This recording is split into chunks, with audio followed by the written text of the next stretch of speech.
Just want to say that.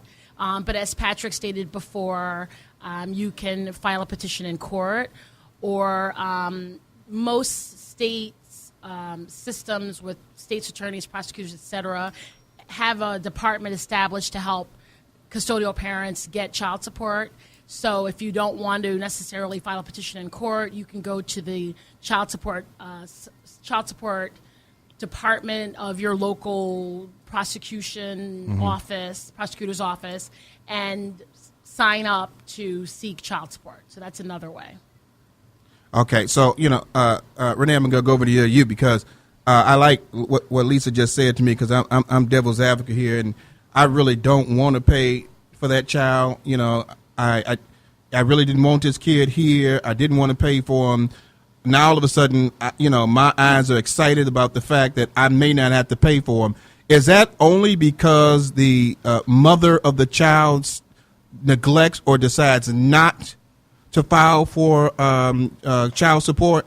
Will I have to worry about the state somehow finding that I have a child and deciding they're going to start taking my money or garnishing my wages? Well, typically not. The action starts with, in your hypothetical, mom.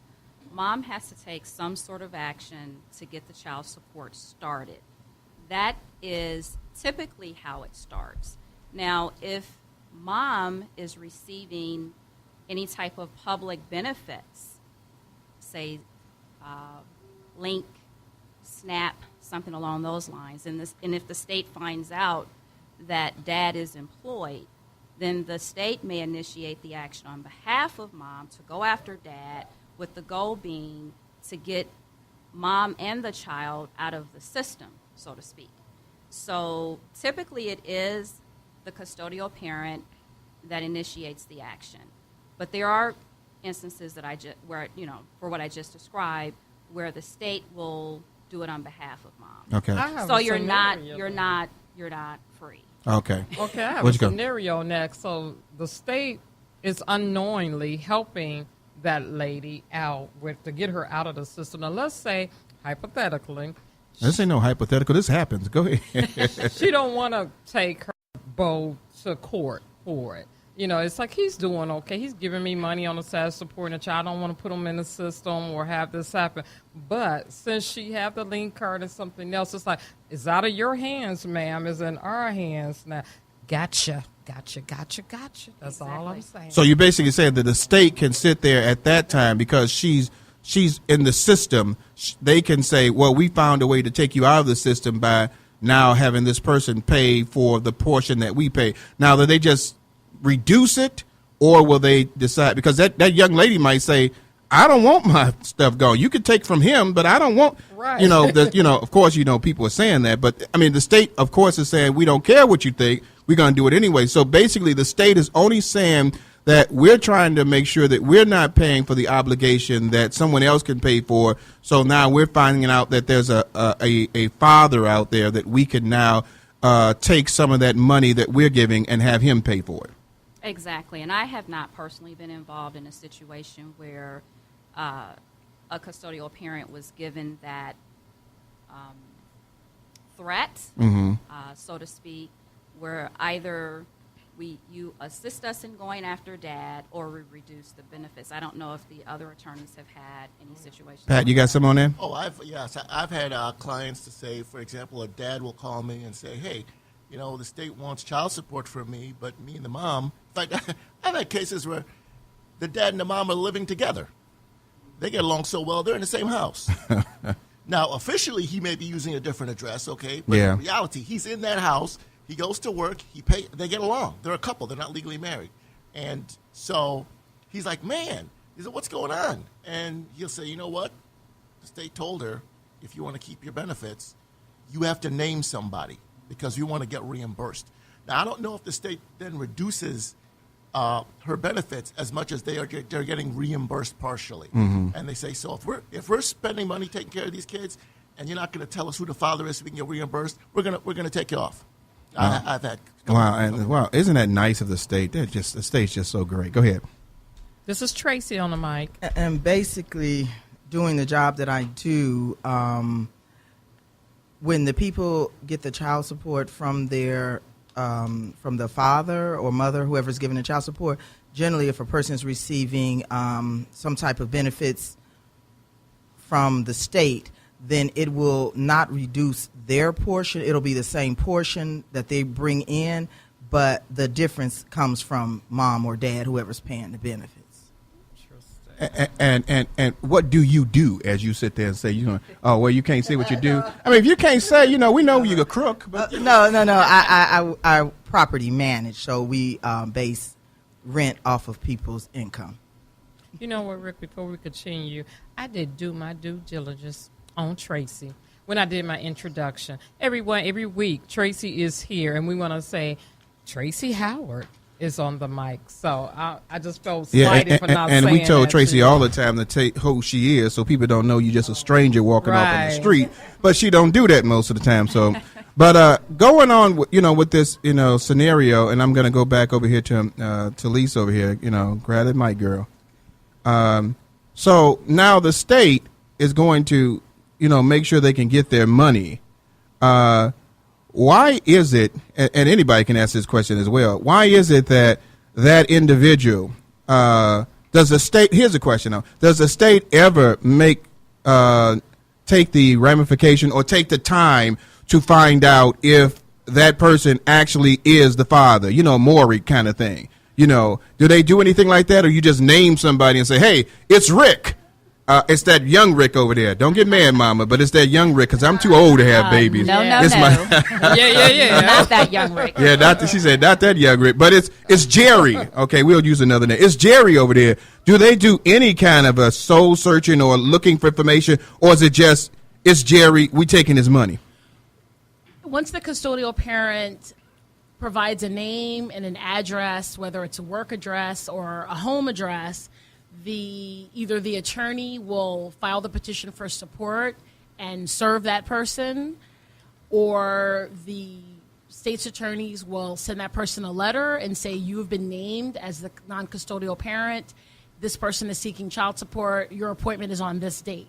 It's up to the non-custodial parent. If they want to challenge paternity, they have to say it. Okay, so that person has to go in there and challenge that they're not the father. If they've not signed a voluntary acknowledgement of paternity, okay, they can challenge it. And so, Renee, I'm gonna go back to you. In that situation, say I'm gonna be the father. All of a sudden now, Brenda lies on me, because she does that sometimes, by the way. But that's a different story. That's a different thing. She lies on me and say I'm the father, and then all of a sudden the state sends me some kind of a documentation saying we're about to garnish your wages because Brenda says you're the father. What is the process that a gentleman out there that's probably sweating right now and saying, thank you, Reverend McKay, for asking this question. What is the process that he has to go through to make sure that he's not garnished for his wages? Well, I'm going to back into my answer. Okay. The first thing he needs to do is not ignore his mail. That's good. That's very good. Not ignore letters from the state that advise you to come into court on a particular day and a particular time. Because if you continue to ignore the letters, then I go back to your question. Then all of a sudden, your pay will be affected. And guess what? You didn't participate in the process. And part of that process is so that you're able to come to court and provide information about your income, and also let the judge know if you have any exceptions that in the legal field we call deviations. So that, for instance, if it's one child, it is 20%. But if you have special circumstances going on, let's just say you're sick and you have thousands and thousands of medical bills every month, then it's possible to deviate down from that 20%. So it only hurts non-custodial parents to ignore the mail, okay? So the best advice I can give, excuse me, and it's usually to men, the best advice I can give to men is don't ignore it. I mean, you have to go to court, you have to deal with it, because when you don't, then you end up in a situation where all of a sudden your wages are being garnished, you didn't participate in the process, and then it's more difficult to get it back to where it could have been if you had just participated. Yeah, okay, so the phrase for the day, Do not ignore the letter. Okay, gentlemen, if you're out there, that is the key. Don't sit there and say, man, I ain't going. You about to get ready to go somewhere if you ignore that letter. Pat, man, we have a tendency, men, now I'm not really saying this, so we're not really hearing this on the airways, but men, we have a tendency of sometimes thinking that we're bad and we don't have to follow things. You know, that letter came and like, shoot, man, I don't care what the state says. I don't care. I ain't going nowhere. Talk to a brother right now, as Renee just said, about making sure that he goes through the process, because if he doesn't, he's going to go through a process. You know, not showing up for your own court case is like when a sports team forfeits a game. That's about the best analogy. Yeah. It's like forfeiting a game. So if you don't show up, expect to automatically lose. And here, lose means that your wages can be garnished. And one of the things that in the last couple of years we see increasingly is that they're taking your driver's license. Yeah. They're suspending your driver's license. They're suspending your passport. The passport for most people is not that big a deal, I guess, because if you're broke, you shouldn't be going to Europe and stuff. You know, it's not a big deal. But the driver's license for most people, you know, I've got people where, you know, this affects their ability to look for work, right, or to continue their job, and so they're driving illegal. So don't blow it off unless you just feel like losing your license, getting garnished, and perhaps going to jail. Yeah, and you know, that's something new that they just recently done with the driver's license, because I don't think that was happening back in my day. I don't think you so. You know, and I'm not that old, but you know, it wasn't back then, but it's like they're doing that now because it's just something else that they can do to make sure that you pay that the child support. Baby, what's your next question you got over there? For all of those step parents out there, this is your question. Can a step parent be required to pay child support? Only if the step parent has adopted the child and then the couple breaks up, that person could be on the hook. That was one of the issues when Halle Berry and Eric Benet got divorced, because she got really close with his child, and she was going to adopt her, and she didn't. But if she had, then it would have been a child support situation.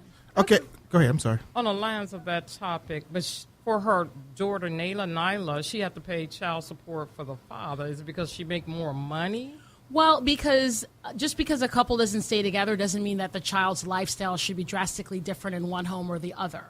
And so when they were together, she had a certain lifestyle, and now they're not together. He doesn't have Halle Berry money, but the child shouldn't necessarily have to live a drastically different life when she's with her father. So that's why Halle pays some child support. And that's great for her, because you know what? I don't have Halle Berry's money either. So, you know, it happens. And it's strange that would happen, because most of the times we don't imagine that the man is making less money than the woman, though that is increasingly being more and more nowadays. But for the woman to actually have to pay the child support and be the one that's paying to the man, you don't see that as much. But here's a question. We're going back there before we go on break. We're going to go on break in a second. You said the step parent, right? Step parents paying the money. They've been paying already. They've been paying for a couple of years, and then they decide to stop. Are they legally responsible then because they've already made the decision to support the child? There's a question for you. Can y'all answer that one? I got one for them. No, if the step parent ceases being a step parent once there's an adoption, so they are always on the hook. Yeah. But if there's a scenario where a step parent was voluntarily giving the person money and wants to stop, well, then they can stop. Okay, and we've got to stop, because that's Jonathan putting that music in. Hey, you've been listening to the Let's Stay Together show. Your host, Reverend Rick McCain, along with my baby, my girl, my boo, author Brenda McCain. We'll be right back after these commercial breaks.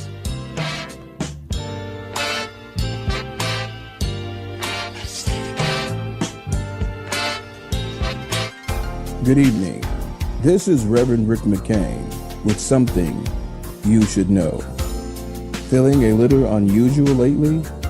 Are you experiencing strange feelings that has you thinking about people, places, and things from the past? Are these feelings that you're having continuously happening to you, and do you feel that they're trying to tell you something?